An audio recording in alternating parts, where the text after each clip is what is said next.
Annadata Sukhibhava PM Kisan ఈ పథకానికి సంబంధించి 7,000 రూపాయలని రైతుల ఖాతాల్లో 2025 ఆగస్టు 2వ తేదీన అయితే రిలీజ్ చేస్తున్నట్టు కూటమి ప్రభుత్వం అయితే ప్రకటించడం జరిగింది. ఇలా రిలీజ్ చేసిన తర్వాత చాలామంది రైతులు మాకు కేవలం 5,000 రూపాయలు మాత్రమే పడ్డాయని, మరికొంతమంది వచ్చేసి కేవలం 2,000 రూపాయలు మాత్రమే పడ్డాయని కామెంట్స్ అయితే చేశారు. ఇక మరికొంతమందికి వచ్చేసి 7,000 రూపాయలు అయితే పడ్డాయి. కొంతమందికి అయితే అసలు ఏ అమౌంట్ కూడా పడలేదు. ఇక కౌలు రైతులకైతే అసలు అమౌంటే రిలీజ్ చేయలేదు కాబట్టి అసలు అమౌంటే పడలేదు. ఇలా చాలామంది చాలా రకాలుగా అయితే కామెంట్స్ అయితే చేశారు. ఇక అంతేకాకుండా ఈ అన్నదాత సుఖీభవ పథకం అమలుకు సంబంధించి గైడ్లైన్స్ అనేవి అమౌంట్ రిలీజ్ చేయడానికి ఒక రోజు ముందుగా అయితే రిలీజ్ చేశారు. అందులో వచ్చేసి కౌలు రైతులకి అలాగే రైతులకి ఈ పథకం అమలుకి సంబంధించి పూర్తి వివరాలు అయితే ఉన్నాయి. కాబట్టి ఈ వీడియో అనేది రైతులు అలాగే కౌలు రైతులు ఇద్దరికీ కూడా ఉపయోగపడుతుంది. కాబట్టి వీడియో అయితే పూర్తిగా చూడండి. మీరు ఏవైతే ప్రశ్నలు అడిగారో, మీకు ఏవైతే డౌట్స్ ఉన్నాయో మ్యాక్సిమం ఆ డౌట్స్ అన్నీ కూడా ఈ వీడియోలో అయితే క్లియర్ అవుతాయి. ముందుగా చూసినట్లయితే అమౌంట్ రిలీజ్ చేసిన తర్వాత కూటమి ప్రభుత్వం ఏం చెప్పిందో చూద్దాం. 99.98% రైతుల ఖాతాల్లో ఈ అన్నదాత సుఖీభవ పథకానికి సంబంధించిన అమౌంట్ అనేది రిలీజ్ చేసినట్లుగా అయితే కూటమి ప్రభుత్వం అయితే చెప్తుంది. కేవలం 1067 మంది ఖాతాల్లో అమౌంట్ అయితే రిలీజ్ చేయలేదని అయితే చెప్పారు. దానికి సంబంధించి కారణం అయితే చెప్పలేదు. ఇక 1,00,000 మంది రైతుల ఖాతాల్లో అయితే అమౌంట్ రిలీజ్ చేయకపోవడానికి కారణం అయితే చెప్పారు. అదేంటంటే ఆ 1,00,000 మంది కూడా ఎన్పిసిఐ లింక్ అనేది చేయించుకోకపోవడం, ఒకవేళ చేయించుకున్నా ఇన్యాక్టివ్లో ఉండడం వల్ల 1,00,000 మంది రైతుల ఖాతాల్లో అమౌంట్ అయితే క్రెడిట్ అవ్వలేదు. ఇక మరొక 1,00,000 మంది వచ్చేసి ఎలక్షన్ కోడ్ అనేది అమల్లో ఉండడం వల్ల ఆ ఏరియాలో అన్నదాత సుఖీభవ పథకం అయితే రిలీజ్ చేయలేదు. ఆ ఏరియాలో ఏంటో చూసినట్లయితే ప్రకాశం జిల్లా కొండపి గ్రామ పంచాయతీ, అలాగే తూర్పుగోదావరి జిల్లా కడియపులంక గ్రామ పంచాయతీ. ఇక మండలాలు చూసినట్లయితే రామకుప్పం, విడవలూరు అలాగే కారంపూడి మండలాల్లో అయితే అమౌంట్ అయితే రిలీజ్ చేయలేదు. ఇక రెవెన్యూ డివిజన్లు వచ్చినట్లయితే కడప, పులివెందుల ఈ 2 రెవెన్యూ డివిజన్లో ఈ అన్నదాత సుఖీభవ పథకం అమౌంట్ అయితే రిలీజ్ చేయలేదు. అంటే గ్రామ పంచాయతీలు, మండలాలు అలాగే రెవెన్యూ డివిజన్లు ఈ 3 ఏవైతే చెప్పుకున్నామో ఆ ఏరియాలో అన్నదాత సుఖీభవ పథకానికి సంబంధించి అమౌంట్ అయితే రిలీజ్ చేయలేదు. ఇలా రిలీజ్ చేయని వాళ్ళు 1,00,000 మంది అయితే ఉన్నారు. ఇక ఎన్పిసిఐ ప్రాబ్లం వల్ల మరొక 1,00,000 మందికి అమౌంట్ అయితే పడలేదు. ఇలా మొత్తానికి 2,00,000 మంది రైతుల ఖాతాల్లో అన్నదాత సుఖీభవ పథకం కింద అమౌంట్ అయితే పడలేదు. ఇక ఎలక్షన్ కోడ్ అనేది పూర్తయిన తర్వాత ఇప్పుడు చెప్పుకున్న గ్రామ పంచాయతీలు, మండలాలు, రెవెన్యూ డివిజన్లు ఏవైతే ఉన్నాయో అక్కడ అమౌంట్లు అయితే రిలీజ్ చేస్తారు. ఎన్పిసిఐ లింక్ అనేది యాక్టివ్ చేయించుకుంటే ఇన్యాక్టివ్లో ఉన్న వారికి కూడా యాక్టివ్ అయిన తర్వాత అమౌంట్ అయితే పడుతుంది. ఇక కొంతమందికి 7,000 ఎందుకు పడ్డాయి, కొంతమంది 5,000 ఎందుకు పడ్డాయి చూసినట్లయితే ముందుగా 7,000 రూపాయలు ఎవరికి పడతాయో చూద్దాం. 2019 ఫిబ్రవరికి ముందుగా భూములు అనేవి ఆన్లైన్ చేయించుకున్న వాళ్ళు ఎవరైతే ఉన్నారో వారికి పీఎం కిసాన్ 2,000 పడతాయి. అలాగే వారి పేరు అనేది ఇప్పుడు వెబ్ ల్యాండ్లో ఉన్నట్లయితే అంటే రెవెన్యూ రికార్డులో ఉన్నట్లయితే 5,000 రూపాయలు కూడా పడతాయి. ఇలా 2019 ఫిబ్రవరి నెలకు ముందు భూములు ఆన్లైన్ వారు ఎవరైతే ఉన్నారో ఆన్లైన్ అయిన వాళ్ళు అలాంటి వారికి మాత్రమే పీఎం కిసాన్ 2,000 అలాగే ఈ అన్నదాత సుఖీభవ పథకం ద్వారా 5,000 మొత్తం 7,000 రూపాయలు అయితే రైతుల ఖాతాల్లో అయితే జమ అవుతాయి. ఇక 5,000 రూపాయలు మాత్రమే ఎవరి అకౌంట్లో పడతాయి అంటే 2019 ఫిబ్రవరి నెల తర్వాత భూములు ఆన్లైన్ చేయించుకున్న వాళ్ళు ఉన్నారు కదా, అలాంటి వారు ఎవరైనా ఉన్నట్లయితే అలాంటి వారి ఖాతాల్లో కేవలం 5,000 రూపాయలు మాత్రమే క్రెడిట్ అవుతాయి. ఎందుకంటే పీఎం కిసాన్ గైడ్లైన్స్ ప్రకారం 2019 ఫిబ్రవరి నెలకు ముందుగా భూములు ఆన్లైన్ చేయించుకున్న వాళ్ళకి మాత్రమే పీఎం కిసాన్ 2,000 రూపాయల అమౌంట్ అనేది వస్తుంది. సో 2019 తర్వాత భూములు ఆన్లైన్ చేయించుకున్న వాళ్ళకి పీఎం కిసాన్ అమౌంట్ అనేది రాదు. అంటే 2,000 రూపాయలు అయితే క్రెడిట్ అవ్వవు. కేవలం అన్నదాత సుఖీభవ పథకం ద్వారా 5,000 రూపాయలు మాత్రమే క్రెడిట్ అవుతాయి. సో 2019 ఫిబ్రవరి నెల తర్వాత ఎవరైతే భూములు ఆన్లైన్ చేయించుకుని ప్రెజెంట్ భూములు ఆన్లైన్లో ఉన్న వాళ్ళు ఎవరైతే ఉన్నారో అలాంటి వారందరికీ కూడా 5,000 రూపాయలు మాత్రమే జమ అవడం జరుగుతుంది. ఇక కొంతమందికి 2,000 రూపాయలు మాత్రమే పడి 5,000 రూపాయలు పడకపోవడానికి కారణం ఏంటో చెప్తాను. ఇప్పుడు ఒకే కుటుంబంలో ఎక్కువ మందికి భూములు ఉండడం వల్ల ఇప్పటి వరకు పీఎం కిసాన్ వచ్చిన వ్యక్తికి పీఎం కిసాన్ ఆటోమేటిక్గా అయితే పడుతుంది. ఇక 5,000 వచ్చేసి మీ ఫ్యామిలీలో ఎవరైతే ఎలిజిబుల్ అయ్యారో ఈ అన్నదాత సుఖీభవ పథకానికి సంబంధించి వారికి పడతాయన్నమాట. అంటే 2,000 రూపాయలు పడిన వాళ్ళందరికీ కూడా వాళ్ళ ఫ్యామిలీలో వేరే వాళ్ళు ఎవరికైనా మేబీ 5,000 రూపాయలు అయితే పడి ఉండొచ్చు. కాబట్టి ఒకసారి అయితే చెక్ చేసుకోండి. లేదా వారి అకౌంట్లోనే త్వరలో అమౌంట్ అయితే పడొచ్చు. అంటే ఏంటంటే పీఎం కిసాన్ అమౌంట్ పడే వారందరికీ కూడా మ్యాక్సిమం అన్నదాత సుఖీభవ పథకం ద్వారా అమౌంట్ అయితే అందుతుంది. ఒకవేళ వాళ్ళకి అందకపోతే వాళ్ళ ఫ్యామిలీలోనే అంటే ఆ హౌస్ హోల్డ్ మ్యాపింగ్లోనే వేరే వాళ్ళు ఎవరికో మేబీ 5,000 రూపాయలు క్రెడిట్ అయ్యి ఉండొచ్చు. ఒకసారి అయితే చెక్ చేసుకోండి. కాకపోతే అన్నదాత సుఖీభవ పథకం వచ్చే అందరికీ కూడా అంటే 5,000 పడిన అందరికీ కూడా 2,000 రూపాయలు అయితే పడవు. 2,000 పడిన వారు ఎవరైతే ఉన్నారో వారి అందరికీ కూడా 5,000 అయితే పడతాయి. ఒకవేళ పడకపోతే వాళ్ళ ఫ్యామిలీలో వేరే వాళ్ళు ఎవరికైనా పడుండొచ్చు. అంటే కన్‌ఫ్యూజన్ లేకుండా చెప్పాలి అంటే పీఎం కిసాన్ ఎవరికైతే వస్తుందో వారికి కేవలం రూ. 2,000 మాత్రమే వస్తాయి. ఇక అన్నదాత సుఖీభవ పథకం మాత్రమే వచ్చేవాళ్ళు ఎవరైతే ఉంటారో వారికి కేవలం రూ. 5,000 మాత్రమే వస్తాయి. ఇక పీఎం కిసాన్ అలాగే అన్నదాత సుఖీభవ 2 పథకాలు వచ్చేవాళ్ళు ఉంటారు కదా! వాళ్ళకి రూ. 7,000 అయితే వస్తాయి. ఇక ఏ అమౌంట్ పడలేదంటే దానికి కారణం ఏమై ఉండొచ్చంటే ప్రభుత్వం అన్నదాత సుఖీభవ పథకానికి సంబంధించి అప్లికేషన్‌లనేవి 2025 మే నెలలోపు ఆన్‌లైన్ అయిన వాటికి మాత్రమే అమౌంట్ అనేది రిలీజ్ చేసింది. వారి పేర్లు అప్పటిలోపు ఆన్‌లైన్‌లో ఉంటే మాత్రమే వారికి అమౌంట్ అనేది అందించింది.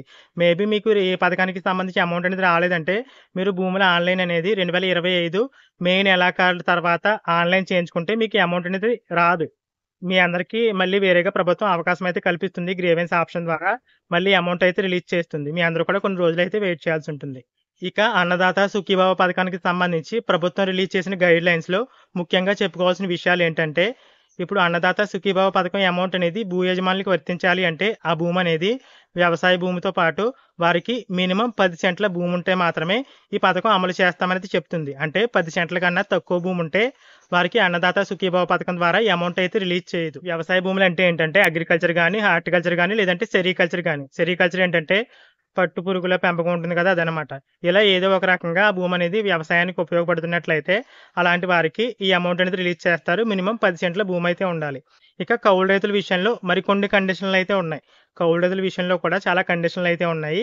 అవేంటో ఇప్పుడు చూద్దాం. ఇక కౌలు రైతులకు సంబంధించి చూసినట్లయితే మీరు సాగు చేస్తున్న భూమి అనేది అగ్రికల్చర్ గాని, హార్టికల్చర్ గాని లేదా సెరికల్చర్ గాని అయ్యుంటే గనక మినిమమ్ ఎకరం భూమి సాగు చేస్తే మాత్రమే అంటే ఎకరం భూమి కౌలుకి సాగు చేస్తే మాత్రమే మీకు అన్నదాత సుఖీభవ పథకం ద్వారా అమౌంట్ అనేది అందిస్తారు. ఎవరికి? కౌలు రైతులకి. అంటే కౌలు రైతులు ఎవరైతే ఉన్నారో వారు మినిమమ్ అగ్రికల్చర్, హార్టికల్చర్, సెరికల్చర్ పంటలైతే గనక ఎకరం భూమి అనేది సాగు చేయాల్సి ఉంటుంది. ఎకరం కన్నా తక్కువ భూమి ఉంటే గనక అలాంటి వారికి ఈ పథకం అనేది అమలు చేయరు. ఇక వెజిటబుల్స్, ఫ్లవర్స్ అలాగే గడ్డి జాతి మొక్కలు ఏవైతే ఉంటాయో అలాంటివి గనక సాగు చేస్తే అలాంటి వారికి కేవలం 5 కుంచాల భూమి ఉంటే సరిపోతుంది. వారికి అన్నదాత సుఖీభవ పథకం ద్వారా అమౌంట్ అయితే రిలీజ్ చేస్తారు. 5 కుంచాల కంటే తక్కువ భూమి ఉంటే వారికి అమౌంట్ అనేది అందదు. ఇక తమలపాకులు సాగు చేస్తున్నట్లయితే అలాంటి వారికి మినిమమ్ 10 సెంట్ల భూమి అయితే ఉండాలి. అంటే మీరు కౌలుకి ఏదైతే భూమి తీసుకున్నారో ఆ భూమి అనేది 10 సెంట్లు ఉండి అందులో మీరు తమలపాకులు సాగు చేస్తే గనక మీకు అన్నదాత సుఖీభవ పథకం ద్వారా అమౌంట్ అయితే ప్రభుత్వం రిలీజ్ చేస్తుంది. అంటే కౌలు రైతులు ఎవరైతే ఉన్నారో వారికి అన్నదాత సుఖీభవ పథకం ద్వారా అమౌంట్ రావాలి అంటే వారికి కౌలు రైతు కార్డు ఉండాలి. దాంతో పాటుగా ఈ పంటలో పేరు నమోదు చేసుకోవాలి. ఈకేవైసీ కంప్లీట్ చేసుకోవాలి. దీంతో పాటుగా అది అగ్రికల్చర్, హార్టికల్చర్, సెరికల్చర్ పంటలైతే ఎకరం భూమి అనేది మినిమమ్ ఉండాలి. అంటే ఎకరం కంటే తక్కువగా ఉంటే ఆ పథకం అనేది వర్తించదు. ఇక ఫ్లవర్స్ అలాగే వెజిటబుల్స్ గాని లేదా ఆ భూమిలో గడ్డి జాతి మొక్కలు ఏదైతే పశువులకు సంబంధించి ఉపయోగిస్తారో అలాంటివి కనుక సాగు చేస్తే మినిమమ్ 5 కుంచాల భూమి అయితే ఉండాలి. 5 కుంచాల కంటే తక్కువ ఉంటే అమౌంట్ అనేది రాదు. ఒకవేళ మీరు సాగు చేస్తున్న భూమిలో తమలపాకులు సాగు చేస్తున్నట్లయితే ఆ తమలపాకులు సాగు చేస్తున్నట్లుగా ఈ క్రాప్ ఈకేవైసీ చేయించుకుని మీరు 10 సెంట్ల కంటే ఎక్కువగానే ఆ భూమి అనేది సాగు చేయాలన్నమాట. అంటే మీరు కౌలుకి 10 సెంట్ల కంటే ఎక్కువగానే భూమి అనేది తీసుకుని అందులో తమలపాకులు సాగు చేస్తున్నట్లయితే మీకు ఈ అన్నదాత సుఖీభవ పథకం ద్వారా అమౌంట్ అనేది అందుతుంది. వీటితో పాటుగా మరొక మెయిన్ కండిషన్ అయితే ఉంది. ఎవరికి? కౌలు రైతులకి అన్నదాత సుఖీభవ పథకం అమలు చేసే విషయంలో. అది ఏంటంటే ఇప్పుడు ఒక భూ యజమాని వచ్చేసి ఒక కౌలు రైతుకి మాత్రమే బెనిఫిట్ అనేది అందివ్వడానికి అవకాశం అయితే ఉంది. అది ఎలా అంటే ఇప్పుడు నేను భూ యజమానిని, నాకు 3 ఎకరాల భూమి అయితే ఉంది. నేను ఆ 3 ఎకరాల భూమికి సంబంధించి అన్నదాత సుఖీభవ పథకం ద్వారా అమౌంట్ అయితే తీసుకున్నాను. ఇప్పుడు 3 ఎకరాల భూమి నాకు ఉంది కాబట్టి ఆ 3 ఎకరాలని నేను కౌలుకి ఇచ్చేసాను.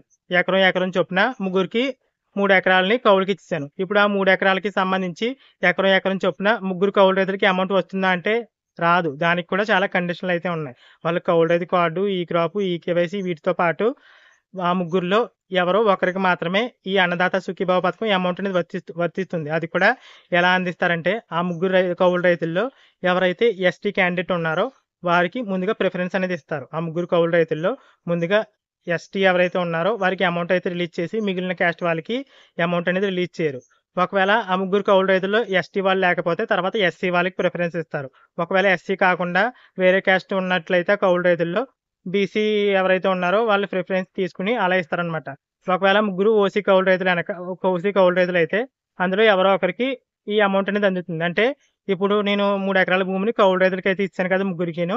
ఆ ముగ్గురిలో క్యాస్ట్ ప్రిఫరెన్స్ ప్రకారం అయితే ఇస్తారు.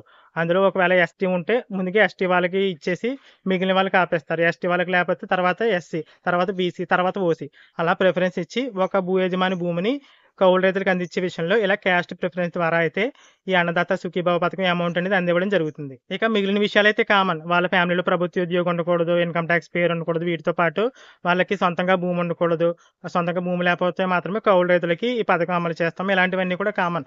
రైతులకి, భూ యజమానులకి ఏ విధంగా ఉందో ఇక్కడ కౌలు రైతులకు కూడా అదే విధంగా అయితే కండిషన్‌లు అయితే ఉంటాయి. కాకపోతే కౌలు రైతుల విషయంలో కౌలు రైతు కార్డు ఇవన్నీ కూడా ఎక్స్‌ట్రాగా అయితే ఉండాలి. వాళ్ళ ఫ్యామిలీలో సొంతంగా భూమి అయితే ఉండకూడదు. ఇప్పుడు చెప్పిన కండిషన్‌లన్నీ ఫాలో అయితే మాత్రమే అలాంటి కౌలు రైతులకి అన్నదాత సుఖీభావ పథకం ద్వారా ఈ అమౌంట్ అనేది అందుతుంది. అన్నదాత సుఖీభావ పథకానికి సంబంధించి కౌలు రైతులు ఎవరైతే ఉన్నారో వారికి మాత్రం ఈ అమౌంట్ అనేది అక్టోబర్ నెలలో అయితే రిలీజ్ చేస్తామనేది చెప్తున్నారు. ఈ మొత్తం అమౌంట్ అనేది అంటే కౌలు రైతులకి అందించే మొత్తం అమౌంట్ అనేది రాష్ట్ర ప్రభుత్వమే భరించాలి కాబట్టి వారికి ఒకేసారి 10,000 అక్టోబర్ నెలలో అయితే రిలీజ్ చేయనున్నారు. ఇక వీడియో స్టార్టింగ్‌లో మీకు ఒక విషయం అయితే చెప్పడం మర్చిపోయాను. అది ప్రూఫ్‌గా అయితే ఉపయోగపడుతుందని అయితే చెప్పాలనుకుంటున్నాను. అదేంటంటే మా జిల్లాకు సంబంధించి అన్నదాత సుఖీభావ, పీఎం కిసాన్ లబ్ధిదారుల కౌంట్ ఎంతైతే ఉందో మీకు స్క్రీన్ పైన వివరాలైతే చూపిస్తాను చూడొచ్చు. అక్కడ నియోజకవర్గాల వారీగా మన అమలాపురం, ముమ్మడివరం, కొత్తపేట ఇలా మన నియోజకవర్గాల పేర్లయితే ఉన్నాయి కదా! ఆ నియోజకవర్గాల ఎదురుగా అన్నదాత సుఖీభావ, పీఎం కిసాన్ వారిలో ఎంతమంది రైతులు లబ్ధి పొందుతున్నారో అక్కడ వివరాలైతే ఇచ్చారు. అక్కడ చూసినట్లయితే అన్నదాత సుఖీభావ పథకానికి సంబంధించేమో ఎక్కువ మంది లబ్ధిదారులు ఉన్నారు. పీఎం కిసాన్‌కి సంబంధించేమో అన్నదాత సుఖీభావతో పోలిస్తే తక్కువ మంది లబ్ధిదారులైతే ఉన్నారు. ఇలా ఎందుకంటే దీనికి సంబంధించి కారణాలు స్టార్టింగ్‌లో అయితే చెప్పాను. పీఎం కిసాన్ లబ్ధిదారులు ఎవరైతే ఉన్నారో వారందరికీ అన్నదాత సుఖీభావ పథకం అమౌంట్ అయితే వస్తుందేమో గానీ, అన్నదాత సుఖీభావ వస్తే మాత్రం పీఎం కిసాన్ అయితే రాదు అనేది చెప్పాను. దానికి సంబంధించి కారణాలైతే స్టార్టింగ్‌లో చెప్పాను కదా! రీజన్ అయితే ఇది. ఇక్కడ డిఫరెన్స్ అయితే కనిపిస్తుంది కదా! అన్నదాత సుఖీభావ పథకానికేమో ఎక్కువ మంది అర్హులుంటారు. పీఎం కిసాన్‌కేమో తక్కువ మంది అయితే అర్హులైతే ఉంటారు. ఈ రెండిటికి మధ్య కంపారిజన్ అయితే అది.